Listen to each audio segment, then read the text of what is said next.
17 September 2024 रोजी आपण धुळ्यामध्ये comrade Sharad Patil यांच्या जन्मशताब्दी महोत्सवाची सुरुवात केली आणि वर्षभर पूर्ण महाराष्ट्रभरामध्ये कॉम्रेड शरद पाटील यांच्या जन्मशताब्दीच्या निमित्ताने विविध विषयांवर परिषदा घेतल्या आणि त्या परिषदेच्या माध्यमातून कॉम्रेड शरद पाटील यांचा जो काही विचार आहे किंवा यांचा जो काही लढा आहे तो लोकांपर्यंत पोहोचवणे आणि तो विचार जो आहे तो लोकांपर्यंत पोहोचवण्यासाठी वेगवेगळे प्रयोग या निमित्ताने आम्ही केले आणि त्याची सांगता जी आहे ती आता आपण मुंबईमध्ये 13 सप्टेंबर रोजी सांगता परिषद घेऊन त्या कॉम्रेड शरद पाटील यांच्या जन्मशताब्दी महोत्सवाची सांगता करणार आहोत। आपण पाहत आहात जनता न्यूज एक्सप्रेस।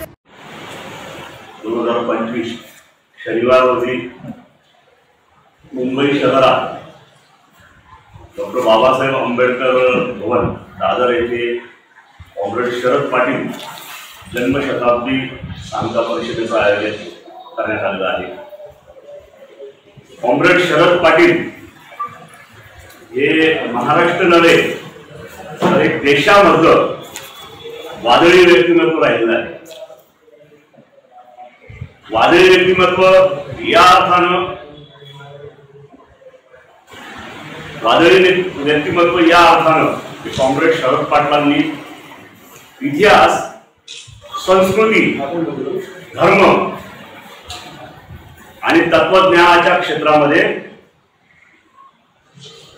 हस्तक्षेप करून पारंपरिक पद्धतीने समाजाकडे बघण्याचा, सामाजिक स्थित्यंतरांकडे बघण्याचा जो दृष्टिकोन राहिलेला आहे त्या दृष्टिकोनाला उलटा करण्याचं काम कॉम्रेड शरद पाटलांनी केलं। कॉम्रेड शरद पाटील हे खरं तर मार्क्सवादी चळवळीत वाढलेला एक माणूस, उकई धरणग्रस्तांची चळवळ लढवली आणि त्याच्यानंतर लक्षात आलं की मार्क्सवादी कम्युनिस्ट पक्ष हा फक्त जातीच्या प्रश्नावर आंदोलन करतोय आणि मात्र या देशातलं वास्तव हे मार्क्सवादी कम्युनिस्ट पक्ष फक्त वर्गीय चळवळी लढवतोय, मात्र या देशातलं वास्तव हे जातीय शोषणाचं आहे। मग कॉम्रेड शरद पाटलांनी त्या पक्षाचा त्याग करून नवीन सत्यशोधक कम्युनिस्ट पक्षाची स्थापना केली। दिवस स्थापना केली नाही तर आदिवासींचं, दलितांचं संघटन उभं केलं जाती आणि वर्गाच्या मुद्द्यावर आणि भारतातला त्या काळातला एकमेव पक्ष होता तो जो जात आणि वर्ग अशा दोन्ही शोषण शासनाच्या म्हणजे शोषणाच्या संस्था मानून आपली आंदोलन उभं करत होता। कॉम्रेड शरद पाटलांनी निव्वळ आंदोलन केली का किंवा निव्वळ तत्वज्ञानाची निर्मिती केली का तर असं नाही। एका बाजूला आदिवासींच्या जंगल जमिनीसाठीचा सत्याग्रह, दिवस रात्र त्यासाठीचा संघर्ष आणि त्यानंतर उरलेल्या वेळामध्ये या देशातलं तत्वज्ञान, साहित्य, संस्कृती या सगळ्यांचा अभ्यास करायचा आणि एक नवीन विश्लेषण समोर आणायचं, ज्याला मार्क्सवाद, फुले आंबेडकरवाद असं म्हटलं जातं। या नवीन तत्वज्ञानाची निर्मिती कॉम्रेड शरद पाटलांनी केली। आजच्या संदर्भामध्ये कॉम्रेड शरद पाटलांची रिलेव्हन्सी आहे, प्रस्तुतता ही आहे की एका बाजूला या देशामध्ये सामान्य कष्टकरी, दलित, आदिवासी, बहुजनांना फायदा पुरवणारं सरकार एका बाजूला येते, ती विचारसरणी एका बाजूला येते आणि तिच्या विरुद्ध संघर्ष करणारे, संघर्ष हा बोधच होत चालला। या काळामध्ये कॉम्रेड शरद पाटलांच्या विचाराची आणि त्यांनी लढवलेल्या लढायांची, संघर्षाची प्रस्तुत ठरते। म्हणून कॉम्रेड शरद पाटील हे महाराष्ट्रातल्या कानाकोपऱ्यात झाले हा एक चांगला दृष्टिकोन ठेवून महाराष्ट्रातले मार्क्सवादी, आंबेडकरवादी, पुरोगामी अशा सर्व प्रकारच्या संघटना एकत्र आल्यात आणि या संघटनांच्या प्रतिनिधींनी कॉम्रेड शरद पाटील जन्मशताब्दी महोत्सव समिती तयार केली। या समितीच्या वतीनं आतापर्यंत महाराष्ट्रामध्ये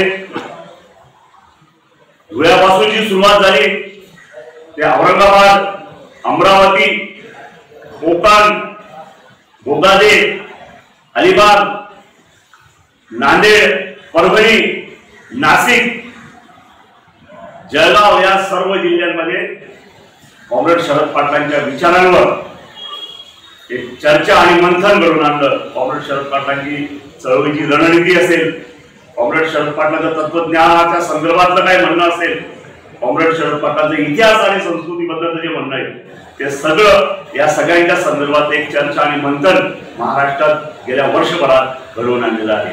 आणि या सगळ्या गोष्टीचा एक समारोप सांगता करायची 17 सप्टेंबर 2024 ते 17 सप्टेंबर 2025 पर्यंत ही जन्मशताब्दी महाराष्ट्रभरात साजरी होते. म्हणून 17 सप्टेंबरच्या पूर्वी मुंबईत परिषद असल्याने 13 सप्टेंबरला आपण डॉक्टर बाबासाहेब आंबेडकर सभागृहामध्ये ही परिषद आयोजित केली आहोत. या परिषदेचे जे उद्घाटक आहे त्या उद्घाटक देशामधल्या मानवतावादी आणि एकूणच कष्टकऱ्यांच्या बाजूनं सुप्रीम कोर्टामध्ये आपली बाजू मांडणाऱ्या ख्यातनाम विधी तज्ञ ॲडव्होकेट इंदिरा जयसिंग यांच्या हस्ते उद्घाटन होणार आहे. या परिषदेचे अध्यक्ष असणार आहेत कॉम्रेड नजूबाई गावित, या सत्यशोधक कम्युनिस्ट पार्टीच्या, नंतर मार्क्सवाद फुले आंबेडकरवाद मानणारे विचारसरणी मानणारे आहेत. आणि त्याच्यापेक्षा महत्वाचं म्हणजे संपूर्ण देशातल्या पहिल्या आदिवासी महिला कादंबरीकार, त्यांची आदोर नावाची कादंबरी ही जगप्रसिद्ध झालेली, यांच्या हस्ते हे या अध्यक्षस्थानी असणार आहेत. पहिलं सत्र आहे. या पहिल्या सत्रामध्ये उद्घाटन सत्र होईल. या उद्घाटन सत्रामध्ये वंचित बहुजन आघाडीच्या नेत्या रेखा ठाकूर यांची उपस्थिती लाभणार आहे. त्याचबरोबर मार्क्सवादी कम्युनिस्ट पक्षाचे महाराष्ट्राचे सेक्रेटरी नवले कॉम्रेड अजित नवले असणार आहेत.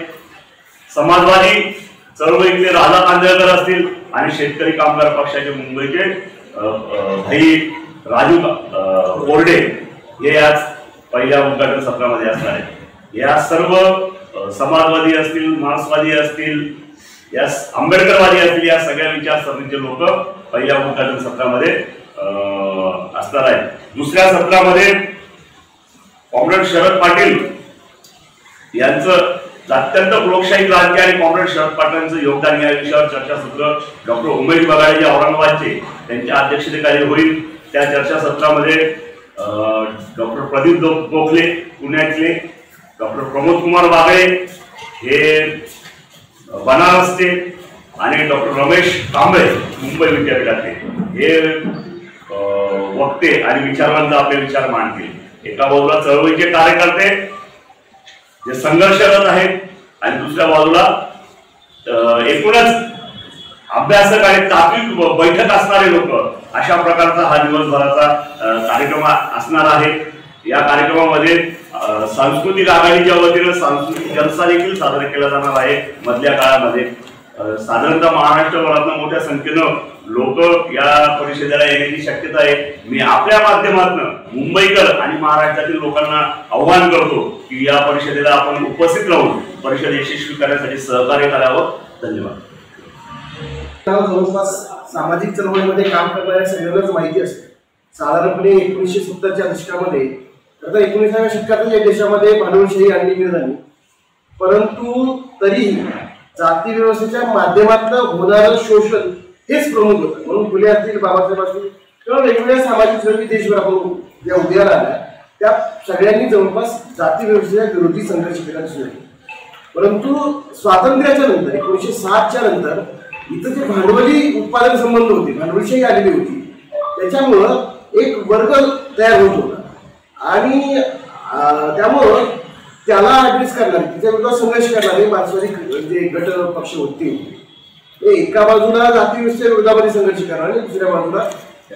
पण या दोन्ही व्यवस्था ह्या एकमेकात गुंतलेल्या होत्या, त्यामुळे एक अरिष्ट तयार झालं होतं, ज्याच्यामुळे आपण बघतो की 1970 मध्ये वेगवेगळ्या सामाजिक संघटना उदयाला आल्या. शेतकरी असतील, विद्यार्थ्यांच्या असतील, स्त्रियांच्या संघटना उदयाला आल्या, ज्याचा परिणाम म्हणून जो एक असंतोष तयार झाला, एक सामाजिक अरिष्ट तयार झालं, त्याच्यामुळं इंदिरा गांधींना आणीबाणीला लागला. तर हे सगळं सामाजिक अरिष्ट हे ऍक्च्युली जी समाज व्यवस्था आहे ती जर बदलायची असेल ते परिपूर्णरित्या जाणं, आणि नेमकं हे करण्यामध्ये जातीच्या विरोधात संघर्ष करणाऱ्या शक्ती आणि वर्गाच्या विरोधामध्ये संघर्ष करणाऱ्या शक्ती या समजून घेण्यास अपुऱ्या पडतात. आणि शरद पाटलाचं महत्व हे आहे की त्यांनी या काळात उभं राहून हे सांगितलं की आपल्याला सुट्या पद्धतीनं वर्गाच्या विरोधातले लढे आणि जातीच्या विरोधातले लढे हे करता येणार नाही, तर आपल्याला त्याची गुंतागुंत समजून घेऊन जातवर्गीय लढे उभा करावे लागतील. आणि मग हे त्यांनी त्यांच्या पक्षामध्ये म्हणजे ते 1948 पासून जिवंत आणि फुल टाइमर कार्यकर्ते होते कम्युनिस्ट पार्टी ऑफ इंडियाचे, नंतर 1964 नंतर मार्क्सवादी कम्युनिस्ट पक्षाचे, आणि हे त्यांचं महत्व आहे. दुसऱ्या बाजूला त्यांनी केवळ हे सांगितलं नाही तर पार्श्वात फुले आंबेडकरवाद नावाच्या एका सापिष्टा नवीन तत्वज्ञानाची निर्मिती केली की हे जे या देशामध्ये ज्यांनी भांडवलशाहीच्या विरोधामधलं तत्वज्ञान मांडलं ते मार्क्स आणि जातीविषयी विरोधामध्ये ज्यांनी विचार मांडले फुले आंबेडकर यांच्या विरोधाचा एक संयोग करून एक नवीन विचार या देशामध्ये दिला. त्यांचं महत्व हे आहे. म्हणजे शरद पाटलाचं नाव प्रत्येक ठिकाणी यावं किंवा येतं हा मुद्दा नाही, पण अगदी कन्हैया कुमार असेल किंवा कुणी असेल या देशामध्ये जेव्हा जय भीम लहान सभा म्हणलं जातं ही घोषणा दिली जाते की शरद पाटलांच्या विचारांचा परिवार ही त्यांच्या मांडणीत आली की जात आणि वर्ग एकत्र आली पाहिजे. म्हणून देशभर हे शरद पाटलांची भूमिका जी त्यांनी 1977-78 नंतर लावून धरली ती शरद पाटलांच्या भूमिकेवर पुढे आलेली भूमिका आहे. आज सर्वत्र आपण जाती वर्ग असे सहजपणे म्हणतो चळवळीमध्ये किंवा अगदी सामान्य लोकसभा हे शरद पाटलांच्या भूमिकेचा परिणाम आहे की जात वर्ग एकत्र घेतलं जातं.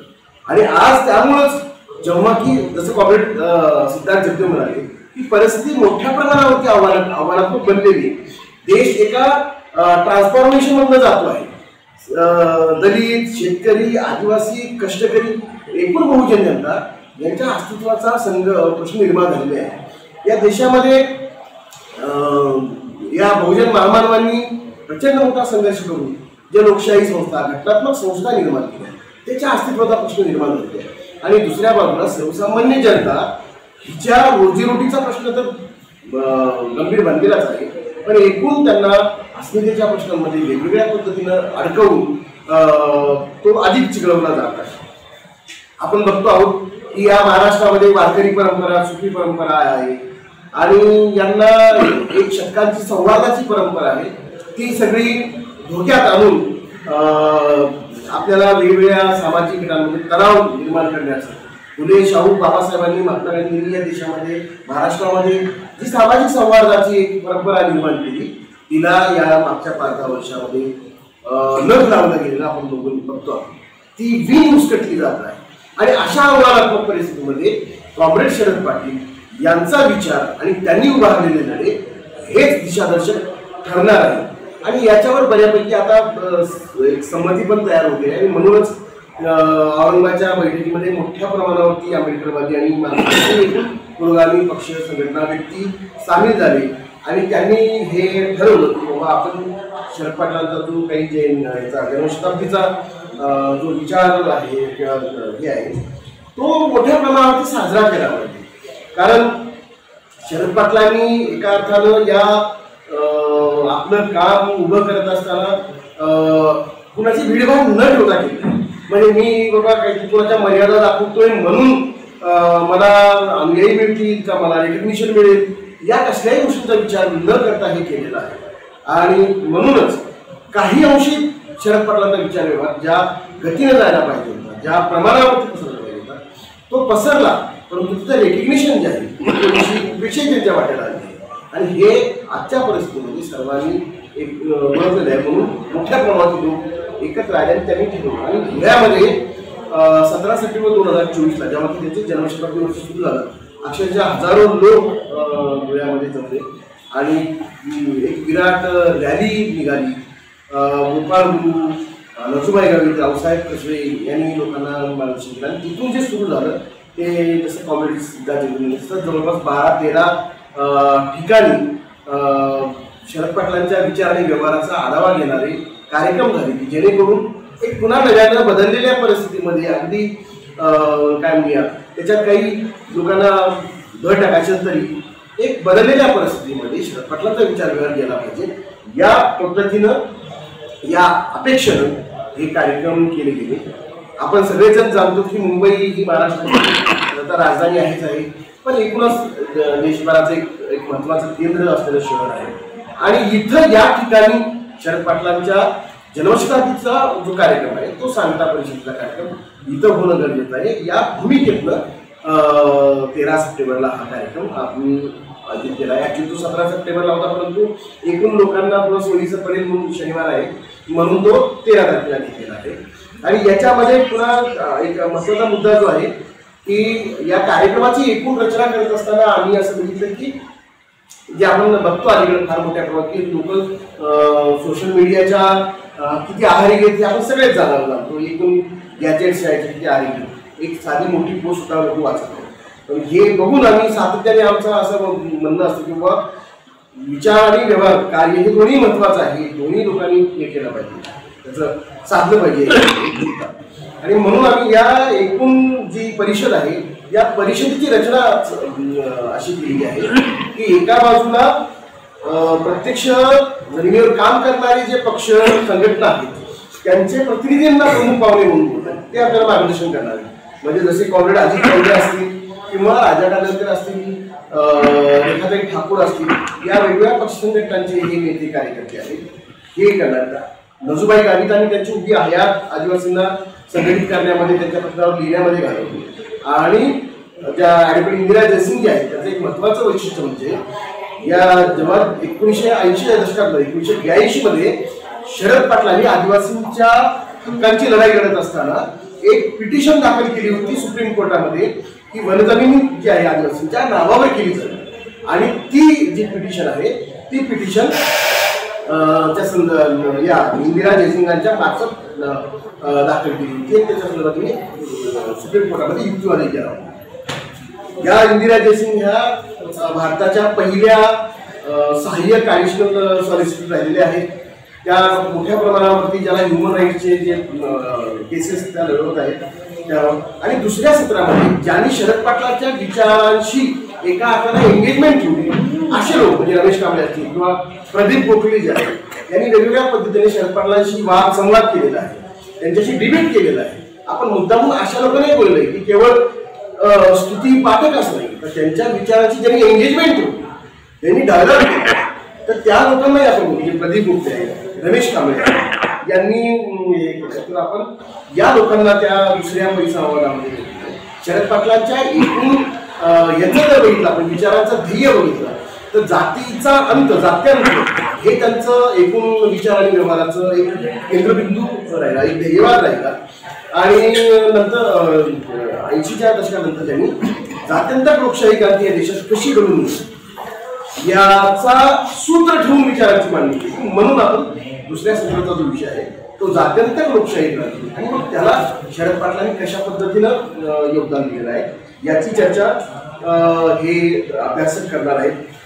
वेगवेगळ्या ठिकाणचे लोक आहेत. प्रमोद कुमार बागडे जे बनारस विश्वविद्यापीठामध्ये शिकवतात त्यांनीही शरद पाटलांच्या विचारांव्यवहारामध्ये मोठा अभ्यास केलेला आहे, त्यामुळे त्यांना बोलवलं आहे.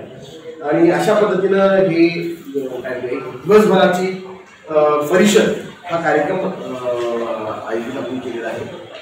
मी सुद्धा आपल्या माध्यमातून हे सर्वांना सांगू इच्छितो किंवा या परिषदेमध्ये मोठ्या प्रमाणावरती सहभागी होतो आणि एका अर्थानं जे चाललेलं आहे त्याच्यामध्ये ती उभं राहण्यासाठी एक नवप्रेरणा घेण्यासाठी हे नक्कीच उपयोगी पडेल असं मला वाटतं. कॉम्रेड शरद पाटील हे महाराष्ट्रातलं एक असं नाव की ज्यांनी या महाराष्ट्राला एक नवी दिशा दिली. कारण हा महाराष्ट्र जो आहे हा महाराष्ट्र जातीग्रस्त महाराष्ट्र आहे, हा वर्गाच्या बेड्यांमध्ये अडकलेला महाराष्ट्र आहे आणि पुरुष सत्ताक व्यवस्थेत अडकलेला महाराष्ट्र आहे. या महाराष्ट्राला या तिन्ही बेड्यातनं बाहेर काढण्याचं काम हे कॉम्रेड शरद पाटलांनी केलं आणि म्हणून त्यांचं हे जे योगदान महाराष्ट्राच्या अगदी गोवा मुक्ती आंदोलनापासून त्यांनी जी सुरुवात केलेली गोवा मुक्ती आंदोलनात एक स्वातंत्र्य सैनिक म्हणून कॉम्रेड शरद पाटलांचं एक नाव आहे आणि गोवा मुक्ती आंदोलन त्यांनी यशस्वीपणे लढवलेलं आहे.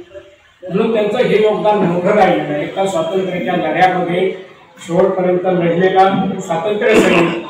दुसऱ्या बाजूला त्यांनी या महाराष्ट्रामध्ये जे जे गोरगरिबांच्या बाजूने लढे उभे राहिले त्या लढ्यामध्ये एक खंबीरपणे जनतेची बाजू घेऊन जनतेचे प्रश्न मांडण्याचा प्रयत्न केला. महाराष्ट्रातल्या अनेक चळवळींना दिशा देण्याचं काम केलं. महाराष्ट्रात शेतकरी संघटना जी शरद जोशींच्या नेतृत्वाखाली उभी राहिलेली होती त्या शेतकरी संघटनेला त्यांनी एक नवी दिशा दिली की सातबाराचा उतारा जो आहे तो फक्त शेतकरी पुरुषांच्या नावावर होता. त्या सातबाराच्या उतार्यावर त्याच्या बायकोचंही नाव आलं पाहिजे आणि म्हणून पहिल्यांदा स्त्रीचं नाव सातबारा उतार्यावर आणणारे कॉम्रेड शरद पाटील यांनी शरद जोशींना सांगितलं आणि त्यानंतर आता महाराष्ट्रातल्या सगळ्या शेतकऱ्यांच्या सातबाऱ्यावर शेतीच्या बायकोचं नाव येतं.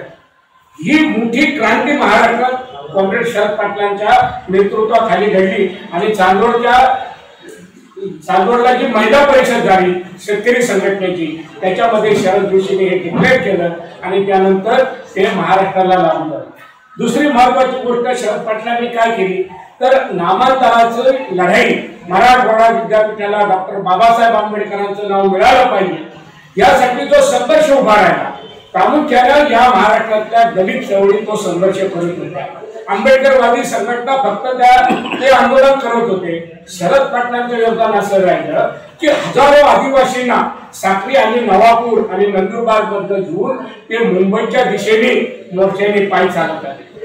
पायी चालत निघाले. मनमाडला अटक झाली आदिवासींना आणि आदिवासींना मनमाडला अटक झाल्यानंतर काही जे सुरत मार्गे कॉम्रेड शरद पाटलांच्या नेतृत्वाखाली आले ते मुंबईपर्यंत पोहोचले आणि नंतर त्यांना मुंबईला अटक. हे बाबासाहेबांचं नाव मराठवाडा विद्यापीठाला मिळालं पाहिजे. दलितांच्या बरोबरीने आदिवासींना उतरवलं आणि त्याचबरोबर शरद पाटलांच्या सोबत मराठा माळी साळी इली ही जी तरुण मुलं काम करत होती ती नामांतराच्या लढ्यामध्ये शरद पाटलांनी उतरवली. हे मोठं योगदान या महाराष्ट्राच्या लढ्यामध्ये शरद पाटलांचं राहिलंय. म्हणून या जन्मशताब्दी वर्ष जे महाराष्ट्रामध्ये आम्ही साजरं केलं.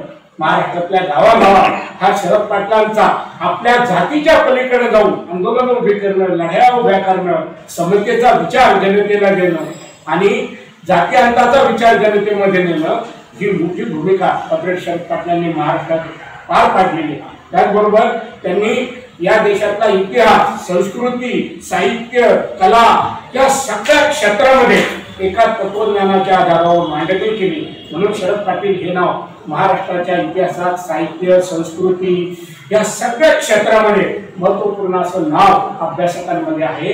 अनेक विद्यापीठांमध्ये त्यांचे पुस्तकं त्यांच्यावर पीएचडी करणारे अनेक तरुण पोरं ही उभी राहिली. हे योगदान शरद पाटलांचं आहे. म्हणून अशा मोठ्या माणसाचं एक जन्मशताब्दी वर्ष या महाराष्ट्रात साजरा करणं म्हणजे या महाराष्ट्राला खऱ्या अर्थाने समतेच्या भूमीमध्ये उभं करणं आणि समतेची भूमी ही महाराष्ट्रात उभी राहील आणि त्या दृष्टीने शरद पाटलांना सलाम करण्यासाठी आणि मानवंदना देण्यासाठी महाराष्ट्रातलं साहित्यिक कलावंत कार्यकर्ते आणि वाचक लेखक हे सगळे लोक या कार्यक्रमासाठी उपस्थित राहणार आहेत. या पत्रकार परिषदेच्या निमित्ताने आम्ही असं आवाहन करतो की महाराष्ट्रातनं जास्तीत जास्त लोकांनी या परिषदेला यावं आणि या परिषदेची उंची वाढवावी अशी अपेक्षा करतो आम्ही. अचूक बातम्या, निपक्षपाती विचार, अन्यायाविरुद्ध वाचा फोडणारे परखड विचारांचे सार्वभौम दैनिक प्रजासत्ताक जनता.